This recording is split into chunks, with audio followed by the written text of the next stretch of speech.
Hi everyone, this is Aisha Sarwari. Welcome to another Conversations at Jazz. Today we are very lucky to have this Conversations at Jazz at IBA Karachi at the School of Journalism. First, thank you so much for this collaboration. We have a really interesting panel here today. I'll start with Ramsha because we obviously don't need a context for why digitalization is so important in Pakistan, but we tend to forget how bad it is. How bad are we and how bad is digital readiness in Pakistan? So Aisha, to introduce the landscape, the digital landscape of Pakistan, because the numbers are growing, and as digitalization as a concept is growing worldwide, it's not very just specific to Pakistan. But in terms of Pakistan at the moment, as of April 2019, there are 161 million cellular subscribers and 67 million 3G and 4G subscribers. But despite the PTI introducing a digital policy when they came into power, it was part of the manifesto also. What we've seen is what the digital community, telecom, freelancer community, e-commerce industry, what their concerns are related to, the bigger concerns are related to internet access. There is an obvious gender parity gap.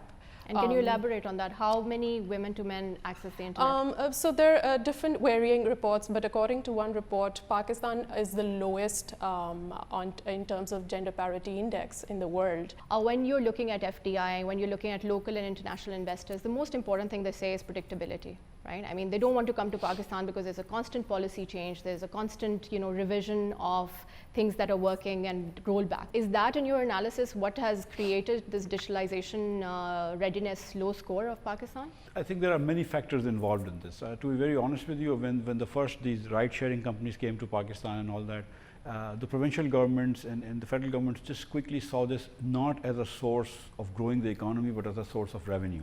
So we went after taxing them, not really understand, the extent of services they were providing and how they were bringing other people into employment and all that stuff. So there were some tax issues. Also, we did not know how to handle this. Dr. Saab, would there be any insight that you would be able to provide for this? We have regulatory problems in many sectors. They have to be resolved sector by sector, not in some grand fashion. So really one by one in a linear way is the way to go? One by one in a linear way, and we have to recognize progress where some has been made, and I think in the telephony sector, communication sector, much progress has been made. Every year that we've slowed down in digitalization, it's had a compounding multiplier effect on our slowdown of the economy. If you had a magic wand, like you could do like 3 things to the present government, because you're obviously part of the intellectuals that want the best for the country, regardless of party lines, what would be those 3 things? There were so many things that were completely beyond the government's power.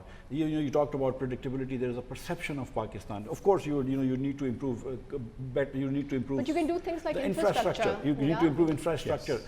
You need to maybe give them free rents, rent-free buildings. At nice places. You need to incubate these guys. So all of those things. Bring them money, through venture capital, all of that stuff. But that's not all in government's control. There is some environment going on. There's a lot of laws that need to be changed in SCCP. There has to be a trust relationship. What are your 3 things that, if there were no resource crunches, you would change? Right. They have to be a little radical than that. Saab. Look, I focus largely on the world of higher education.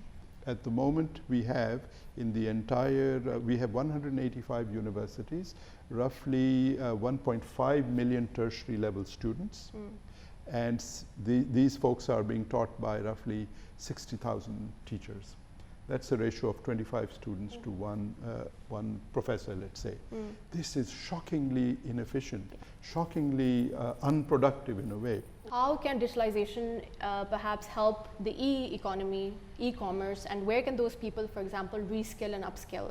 There's also this question of unemployment in our country. Like, for instance, if the stats say that there are 200,000 IT graduates per year, so they have all the skills and to deal with apparent skills. Yeah, they do. But then where do they go? Despite the potential, they really don't have a place to go where they can use the skills that they have. Why can't Pakistan have a Google, for instance? Answer comes back back to Dr. Saab, that if you have great universities and you encourage creativity, maybe you can do this. But we have Kareem's example, for instance. I mean, it's Pakistan. Oh, there have been several success stories for sure. Several success stories. Like I said, there's huge potential, but then at the same time, it's not a priority. But it's not just Pakistan. I mean, Germany doesn't produce Google also. Yeah, but they do a huge manufacturing innovation. No, they do. But I'm just saying that they have something going. But it's something about America and the creativity there that I mean, it's an enabling open society. environment. Right? It's an open society enabling environment. Yes. So with that, I will end on the note that we have to encourage entrepreneurship. And when it comes to entrepreneurship, only 1% of the women are entrepreneurs. So it's not just the gender gap we have to fill. We have to fill the rural and urban divide. Dr. Iqbal, thank you so much. Ramsha, thank you. Dr. Miftah Ismail, thank you so much for being here. Thank you. दुनिया को बता दो।